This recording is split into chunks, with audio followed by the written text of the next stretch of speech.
It was a while ago. Someone has asked me about what reality was. I ask you again, what is reality? Reality we as humans experience is influenced by the environment we are living in or have been brought up from our childhood days. In fact, reality is the result of our conscious living, using our five senses, meaning what you touch, hear, and see in a three-dimensional existence. Personal reality is what you perceive to be true, which seems so accurate and you have nothing to compare it with. For instance, you accept the idea of seeing is believing. Now imagine that you have seen the electromagnetic emissions from another life form, which under normal circumstances would not be recognized, but for some reason is visible to you at that moment. You would consider it as real, whereas others who have not noticed it at that moment could not, and you probably have decided to argue that you have seen it. Those who have not experienced that yet would completely disregard it as if your mind was playing tricks. Interestingly, you too could be thinking likewise, or be influenced to think that way. However, if you were thus influenced by others in your world that such a different dimension existed, and it is proven to be true, you would not worry about it any longer, instead accepting it as something normal. Under hypnosis, perceived realities can be altered. Remember, human societies are constantly bombarded with advertisements and propaganda, thus influenced to thinking in an altered state. For instance, consider the Coca-Cola advertisements on your television. It may be forever repeated, perhaps in a very sexist way, for that is the most effective method to influence your mind to accept, thus making it into your reality. Perceived reality makes you who you are as a human being. However, other completely proven facts belong to universal and absolute realities. For instance, if someone falls from the edge of a high cliff, that person would certainly die. Many man-made belief systems have influenced human minds to such a degree that they may only believe and have the utmost faith that nothing else can be real other than what they are being taught. For instance, dying in the name of a certain faith means an eternal life and being rewarded by some divine providence in the afterlife. What people believe becomes their reality. Nevertheless, it is perceived one, which they may take as the universal, even the utmost reality. Reality, personal or perceived, is constant, but can be interrupted. However, universal realities do exist and are most reliable. According to our studies, they are unchanging and are shared. Life and death belong to that category. When transported from one realm or dimension into another, your mind can be confused for a while, but man's brain learns to accept the currently real one as being true. So, self-discovery can also be one of them. What we cannot sense with our five senses may not be as real to us as humans. For example, consider our thoughts. Does that mean that they do not exist? Certainly they are there, and we are aware of them. We can influence things with our thoughts. Without thoughts, or any form of ability to produce them, is considered impossible, as our thoughts make us what we are, realizing our conscious and aware selves. But we cannot see them. Likewise, we are surrounded with invisible energies as with radio waves and electricity. But we seem to accept them all as real. Logically then, when someone has experienced a ghostly experience of another reality, we cannot deny that it has ever happened. However, we have developed techniques which can help us to discover what may be true and real and what is not. Humans are capable of creating perceived realities, as for example, when they have thought of a variety of higher intelligences, or gods being responsible for a variety of events, happenings, seasons, fortunes, disasters.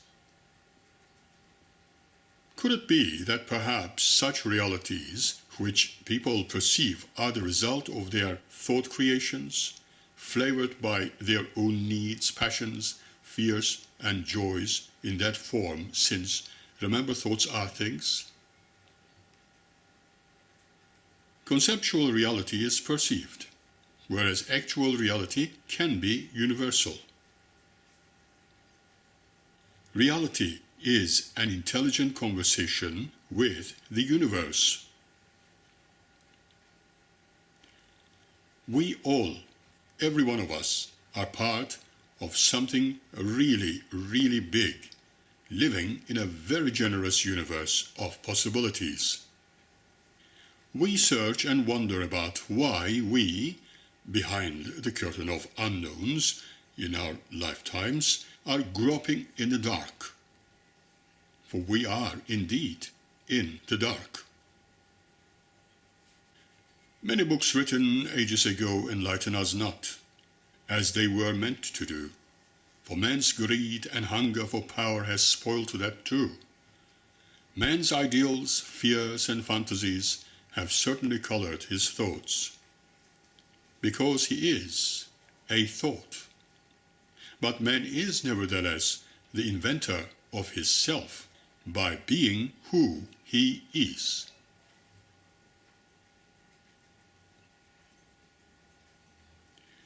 Certainly you have heard the saying, "We are of the stars." I have no doubt about that. That is the nature which we have very little idea of, and yet, when we hearken, we can hear the whisper in our core, in our soul, our invisible shine, our inner being, which is, if you like, our spirit. In fact, our whole intelligent self. This is called energy intelligence, and it is everywhere, in everything, filling the entire universe we are a small part of, for we, all of us, are from the same materials and the same nature. In the past, some have discovered the realism of it, but could not describe it in full to the people around them, due to their lack of understanding. But when they have left the world, they have left a key word or a sentence, hoping that others following them would complete the wisdom needed sometime later in their known lives. However, throughout the centuries, there were others who seized the opportunity and added their own wisdom in order to control and own the masses with their all, even their own unreasonable fantasies and thoughts. Myths and religions were born, leading mankind astray, turning them into hateful, rageful, fanatical creatures who fought each other in fear. jealousies, greed, and hunger for material possessions or wealth, keeping them stagnated and in the dark. Some brilliant, beautiful sparks of light also came to their world, and men's sciences, research, and understanding in their current but still infant state of enlightenment has been fostered. However, if man would simply begin to comprehend that they are part of a thought universe, they would probably understand the wisdom needed, which has always been available to them. It would, in fact, assist them to achieve higher goals of advancement, completely divorced from the world's current existence, enabling them to arrive at the fulfillment of their dreams. For dreams are the language of the thought universe, which is based upon supreme, unconditional love. Not like the lovers alone experiencing it, for humans are very familiar with it within their own lives, as has been the case for eons. And they always felt it amongst their closest. Life is as it should be. Remember, you and I are united in the vastness of the cosmos, for we are part of that cosmos, for we are the cosmos. We are the children of the stars, every one of us. Who in the world does not yearn to know why we are so attracted to them, wanting to know what they are? For we, all of us, are from them. Every part of our being, every element, and every atom we are composed of is of the same universe with its material and thought counterparts. We all possess its aspects, principles, and building blocks. This is what makes us one with that kingdom, and it becomes our real parent home, our life originator. Man, throughout his time upon earth, wondered about his origins within his illusion of a material life, asking why he was here or where he was to go after his existence had expired. If he had been left alone, without any hindrance to his contemplations by his self-made leader's selfish endeavors, he would certainly have discovered the answers within his entire being. But his thoughts were undermined through the man-made religions, political and otherwise, and they grew, believing them to be the way of life, leaving that thing called thinking to others.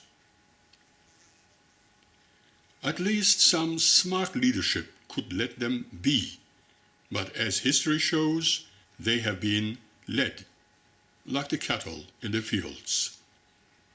No wonder they have developed a herd mentality among themselves. And the situation has remained like this for centuries, during which they developed into separate groupings in all areas of their lives. This way, they have not truly known unity and brotherhood, yet they all belong to a human race without boundaries. All mankind's disappointments, illusions are based upon their inability to think for themselves, just being led. All of man's wars and destructive tendencies are the result of the same. With this statement, no separations, no oppositions, and no enmity are encouraged. With this statement, no sarcasm or rebellion is promoted. All this is being said in good faith for men to think and listen to the whisper of the stars. Listen to the sounds of the universe from within your own core and in your beautiful minds, when you wake up early in the morning, and late at night when you rest. You might be listening to the voice of your wonderful guardians. Are there anything like that? Any people like guardians? Remember, you are given multiple opportunities in many forms to recognize that voice. For you are never alone, never abandoned, and always loved. Don't ever consider your lives being so limited. You have no time in the world, for you are, my friend, forever, only playing different roles throughout the centuries. You are part of something really, really big, something beyond your wildest dreams.